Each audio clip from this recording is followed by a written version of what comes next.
Hello everyone, it's Songling here. Welcome back to my kitchen. Today we are taking a look at sauteed yam from the Japanese drama called Midnight Diner Tokyo Stories. It is so easy to make and requires only 4 ingredients. You can find all the information in the description box below, and let's start.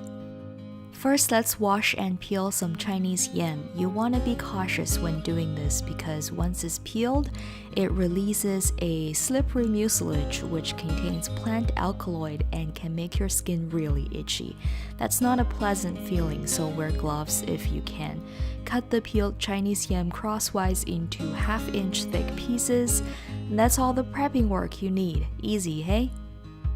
In a frying pan, add 1 tablespoon of olive oil and a pinch of salt. Fry the yam slices on medium heat for about 3 minutes per side. We want to get a nice char on both sides.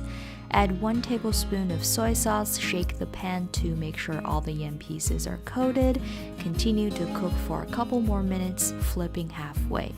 I went for a bit longer because I love the flavor of charred soy sauce. To me, that's what makes this dish so delicious. Now plate the yam slices. Mizuna was used as a garnish in the show. I wasn't able to find it in my grocery store, so I used a mix of leafy greens instead.